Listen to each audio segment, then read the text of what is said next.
Welcome back to Maelstrom Gaming Studios. Today we are reviewing Chapter Approved 2021, the brand new book that's just been released that gives us an update on how to play matched play in Warhammer 40k 9th edition.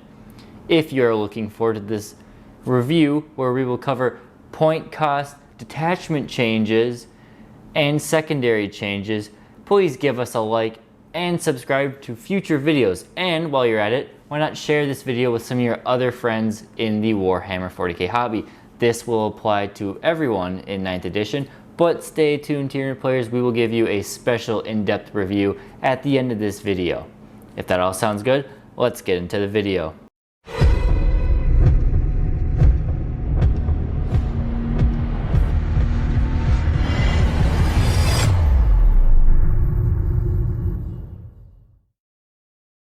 Before we continue, I'm going to remind everybody we have a giveaway going for one Adeptus Mechanicus Scutari Marshal. I will put a video here. I still haven't figured out if it's here or here. Well, let's go here on the night side. I'll put it up there. Look at the video. It tells you how to enter this giveaway. Go enjoy, try and win your Marshal. Thank you guys for supporting the channel. That's essentially what this is, as long as a kickoff of covering Adeptus Mechanicus on our channel.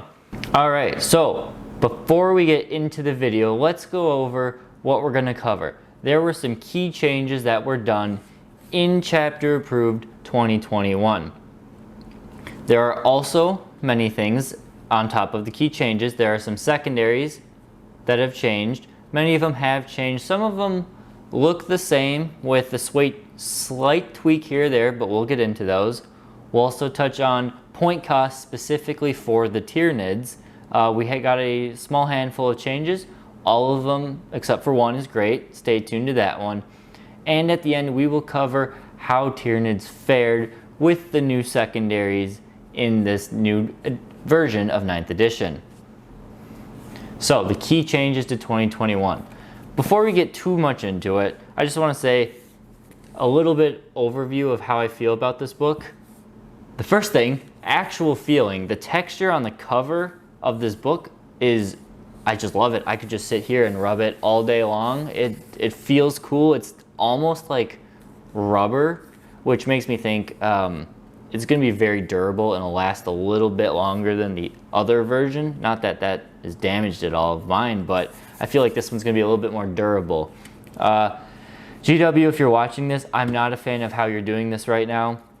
This book is awesome, and I think everyone should get it for about $25, $30 US, of course. And right now you're selling for $40 with the field manual for points. What you need to do with this is make this free, because this book is a waste of our money, it's a waste of your money and your resources. Just give us a PDF that has this for free, and you can save time on this book and you can put more time into this one. No one will complain with that. Please do it. Or even better, once we get all 9th edition codexes, put this out for free as a PDF, and in all of our digital codexes, update those for free in terms of point costs. Maybe they're gonna do that, but that's my feeling on Chapter Approved right now. Spending 40 bucks on 2 books, while this one you'll use almost every game if you're playing match play. This book, you'll look at it once and you'll never touch it again, and it sucks you have to pay money for it. Here we go. Back to the rest of it. Point changes were given to almost every army, unless you're like AdMech, who just came out at the time of this. Your points did not change at all, so you know, whatever. I will say some of the point changes in here feel a little lazy. I thought they could have done a lot more like they have in the past with updating the points in this book, sorry. Things like Genestealer Cult and Tau got almost no changes, and they're the armies that need help the most. It's unfortunate. Tyranids, we got a good handful of changes. I thought we could have had more. Same for Guard and Eldar. And some of those Xenos armies who are lacking a new codex really could have used a few more changes, and really just got a small handful of them just to keep us happy, I guess. I like them. Wish we could have done a little bit more. New secondaries. This is the biggest part of Chapter Approved 2021 are the new secondaries. So with the new secondaries, almost all of them, barring a few, have been reimagined. We'll look at it. They toned down a few of the really powerful ones, and they have brought up a lot of the weaker ones.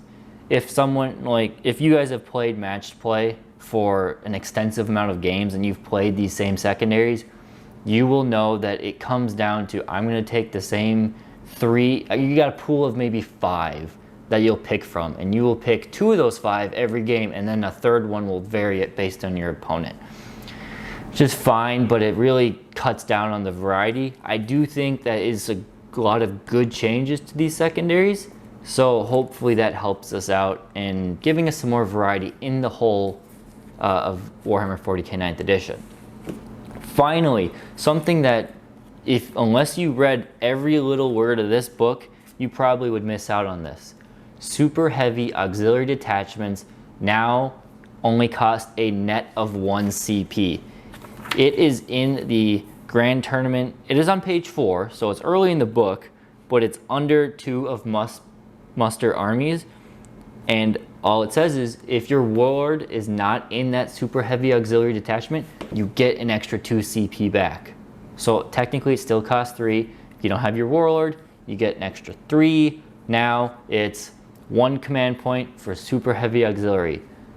Guard are gonna love this. Imperial Knight players or AdMech players, now for just 1 command point you include a knight in your army, which is awesome. Tyranids, we've got 2 big super heavies. Both of them are kind of fun, so that helps us out too in the long run, as well as other armies, but I think those 3 are going to see the biggest improvement with this change to super heavy auxiliaries. So that's that. Those are the big changes, and now we're going to touch on the secondaries. We'll go through all of them here, but you'll just sit back and listen. So first, Battlefield Supremacy. Our first one, a tried and tested one, engage in all fronts, is not changing at all. Simple as that. Behind enemy lines is the new line breaker, and this has changed. So now you can score 2 victory points for each unit wholly within the enemy's deployment zone at the end of the turn for a max of 2 units. Previously, it was all or nothing on the 4 VPs. Now you can at least chip away and get points every turn on it. Still don't know how good it is, but you got some options there. Stranglehold is the new domination secondary. This one is, you can score it if you have 3 objective markers and more than your opponent. It's easier now, especially on those objectives where there's 6 of them. It's a little minor change, but it helps out in the long run. The next section are No Mercy, No Respite secondaries. So these, no prisoners is a big change in this one. It's the new version of Thin Their Ranks. So now you get a kill point tally for each wound of a slain model. These wounds on models cannot be counted on vehicles, monsters, or characters. And now you take your kill point tally, divide by 10, and that is the number of victory points you are awarded at the end of the game. Rounding down, of course. So this means things like your golden boys here, your custodies, and things like Blade Guard veteran, Tyranid warriors, zoanthropes, aggressors, all of those big chunky multi-wound infantry now are going to cost a lot more instead of just 1 point towards this one. I think this is a great change. It'll hurt a lot of the elite armies and help out, scoring against them in a good way. Grind them down, which is where you're competing for who kills the most units each game, each turn, sorry, that is unchanged. Happy with that one. I thought it was a good balanced one. To the last is the new While We Stand We Fight. This one is 3 highest point costing units survive. If they survive, it's 5 victory points each. That is to match what happened in the January, I believe it was, FAQ. So now they're matching that. But they tag something else on top of that, and that is if your unit splits, all they have to do is kill one part of that unit. So I have Carnifexes in here, an example we all know. You buy Carnifexes in units of 3, but when you deploy them, after deployment they split off. If you just kill one of those Carnifexes, it's 3 victory points for your opponent. I don't know how I feel about this one, but I get it. It takes away some of the shenanigans. Now we have the Shadow Operations Secondaries. Raise the banners high, not changed, that's fine. It was a situational one. Sometimes it worked out well, especially in the 6 objective games, so fine by me. Investigate Signals is one that changed for the better, is the old Investigate Sites. So what this is an infantry can perform an action within 6 inches of the center.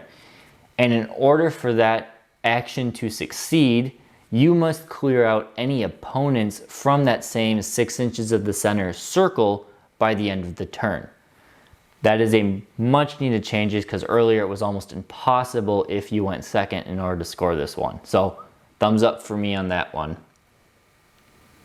Now we have Retrieve Oculus Data. Don't know why they went with such a crazy name, but it's the new Deploy Scramblers.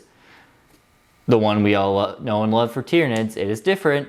Now it's non-characters, infantry, can perform actions, 1 in each table quarter, not little strips on the table. Each action must be done 6 inches away from a quarter edge. And a quarter edge is if I've got my square here, maybe we'll put a diagram in. If I got a square here, then this edge of the quarter going down the middle of the table, that is the quarter edge. So it's got to be each like corner of the board. You have to get this off in order to get the victory points. In a way, it's more restricted, but it's also easier because 2 of them are in your deployment zone. So that's nice, and 2 of them are on your opponents. Tyranid players, it makes lictors even better because now it's going to be more important to hide a lictor in your opponent's deployment zone. Easier than rippers, and they can do the actions unlike rippers. But how this works is that you get 4 victory points if you can do it twice, 8 victory points if you can do it 3 times, and 12 victory points if you can do all 4. I think I like this. It's a little bit different. It's not necessarily an auto 12 points. I think it's an auto 8 points if you have the right army to accomplish it. But getting 12 victory points over 10 is pretty good. Plus it still combines very well with Engage on all fronts. Next we have Deploy Teleport Homers. This is the new Teleport Homer one. Infantry and bikers can perform the action within 12 inches of the enemy deployment zone. It has to be completed at the end of your next command phase. So you have to sit through the whole turn in order to accomplish this one. And if you are 2 victory points if you're outside the enemy deployment zone, you're partially within, and 4 victory points if you are entirely within. So yeah, so the way this one works, if you can get to close to their deployment zone within 12 inches, it's 2 victory points if you complete the action. If you get wholly within their deployment zone, it's 4 victory points for doing it. It'd be interesting to see how this one compares to something like Retrieve Octarius Data, because if you can do this one once per turn and you can max it out in 4 it might be a new better one to take than Retrieve Octarius Data. We'll play with it in a little bit. Next secondary is Purge the Enemy.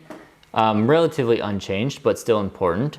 So now Titan Hunter has been modified, so you earn victory points for killing Titanic models, 4 victory points for killing 1, 9 victory points for killing 2, and 15 for killing 3. They toned it down, give a little bit of an ease up on knight players, which I think is duly needed for them.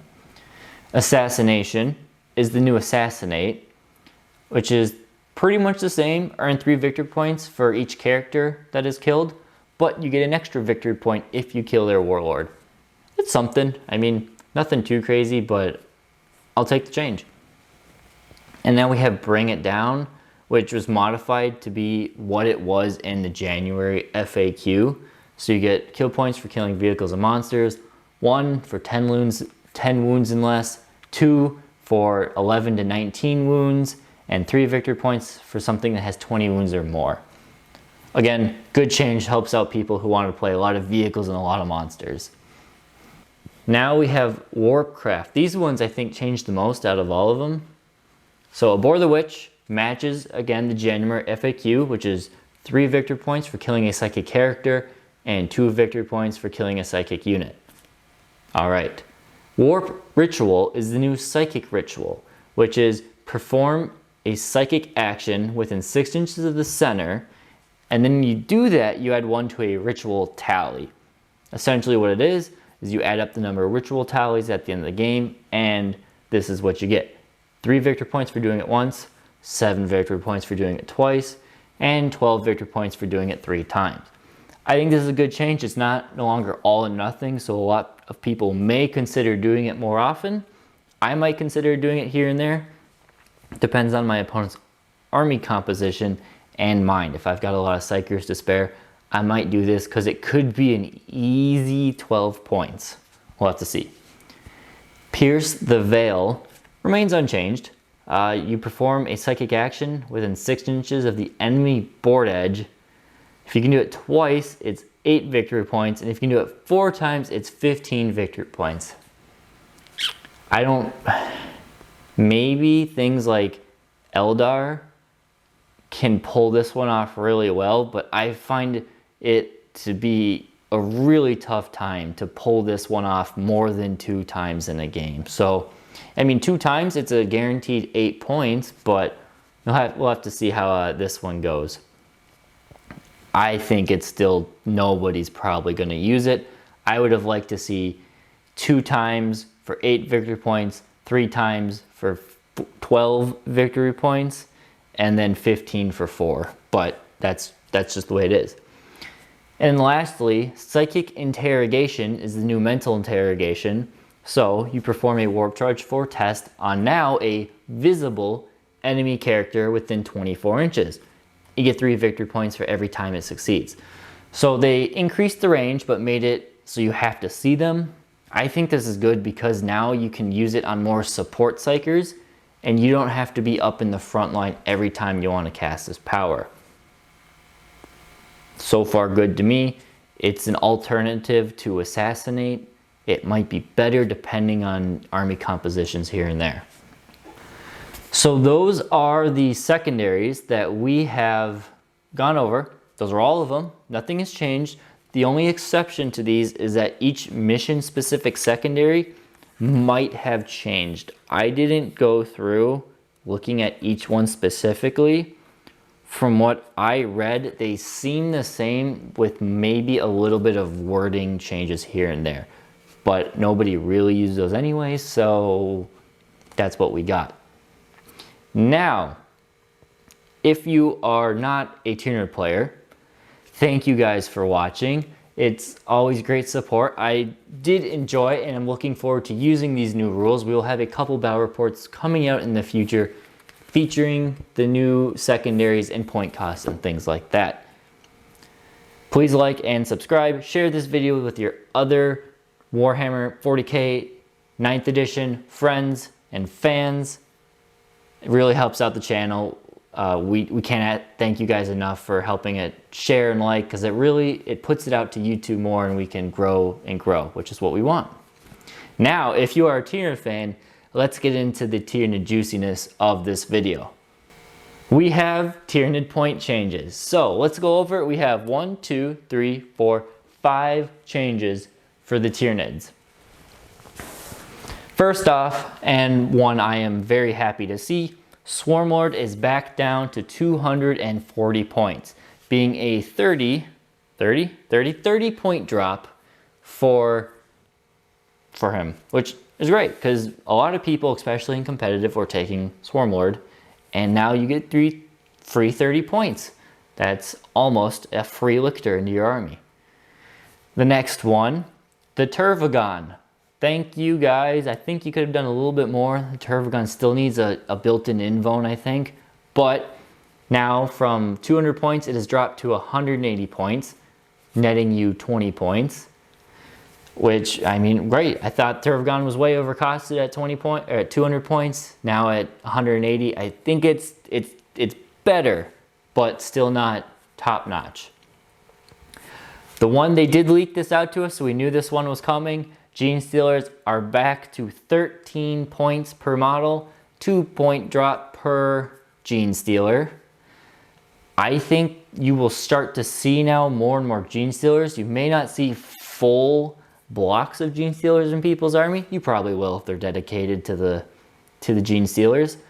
But now, saving, you know, 40 points a squad, if you bring a block of 20, saving 40 points a squad, your lists are starting to add up, especially if you say bring 2 blocks of these and you're bringing Swarmlord. That is 100 points you are saving on that type of list. Also, I will tag this here in one of these videos here.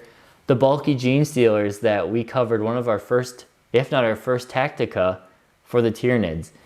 I think they're going to be a little bit more viable now that they are 2 points less. So they would be the price of old Gene Stealers.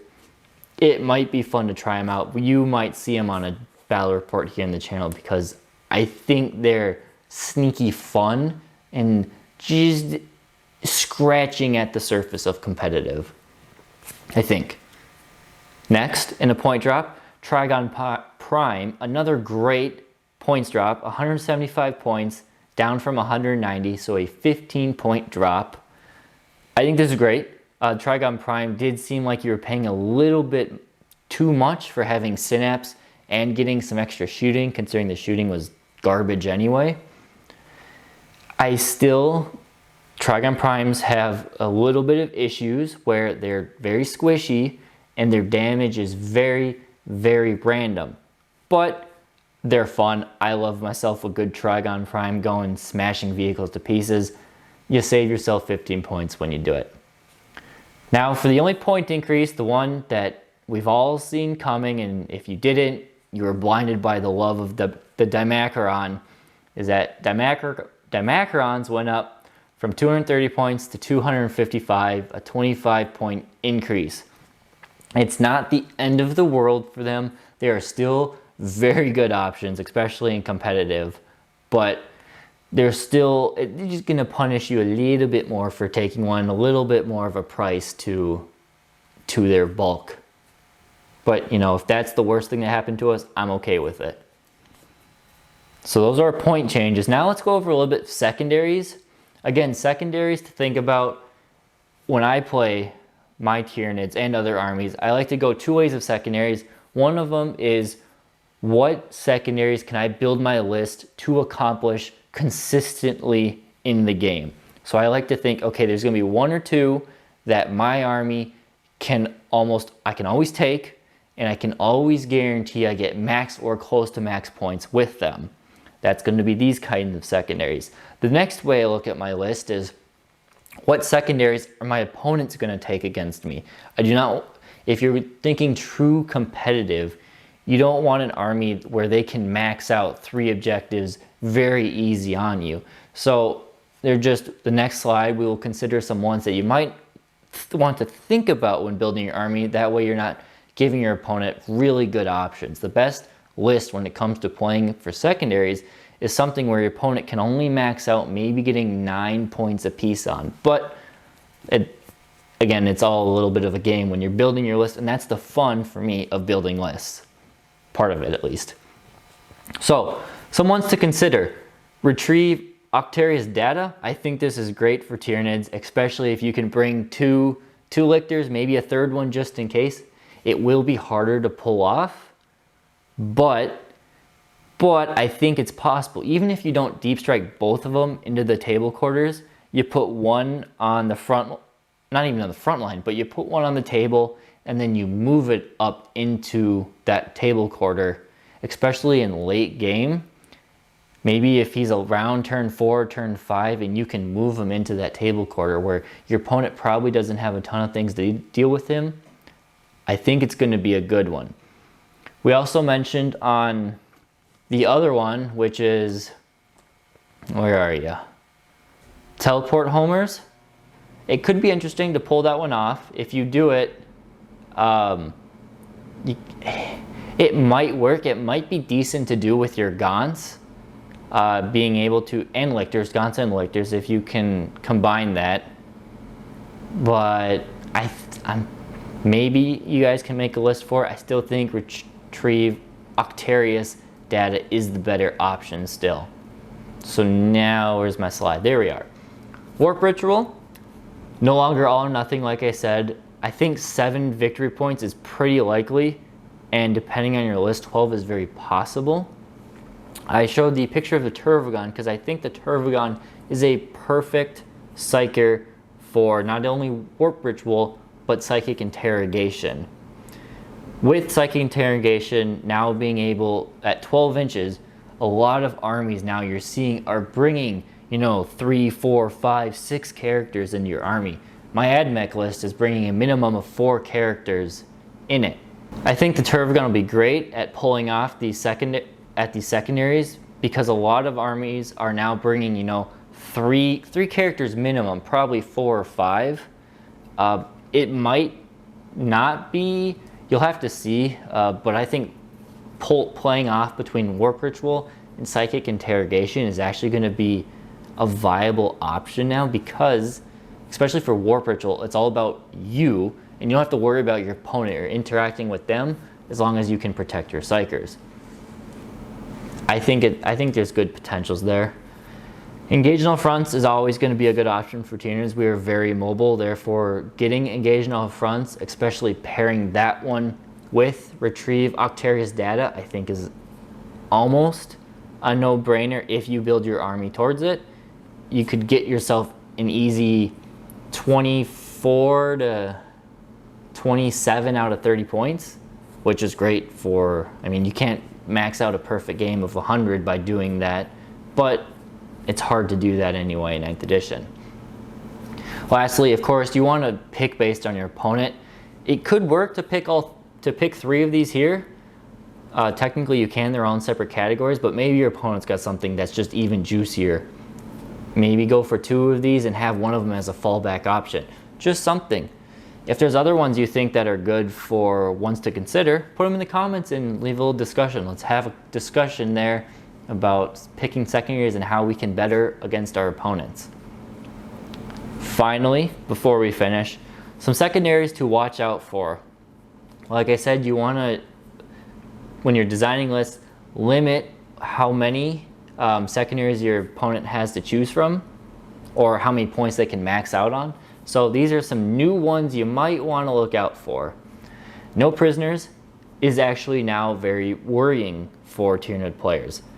If you're bringing 2 blocks of 9 Zoanthropes, or saying that'd be cool, of warriors, that's giving them 5 victory points. They don't have to kill all of them, but you're giving them 5 victory points for killing your warriors, which it's not the easiest thing, but it's probably going to happen every game. Your Hive Guard, your Zoanthropes, your big 3-wound models that you take in blocks of 6, 5 or 6, you're going to give up a victory point when they kill that unit on top of something else they're going to max onto. Bringing a Horde a Horde Swarm, again, you gotta be careful. Now, if you're playing monsters, it's kind of gearing you to play a little more balanced. You don't want too many hordes, but if you bring enough monsters, then you can limit how many get with no prisoners. Just keep that in mind. To the last, I'm pointing this one out because I mentioned it in our Tyranid Carnifex deep dive. Now this one changes. If they kill Carnifexes, even one of your 3 Carnifexes, you're losing 2 victory points, which isn't the worst, but it's no longer keeping you at full victory points. It's just something to watch out for. Gonna put that one out there.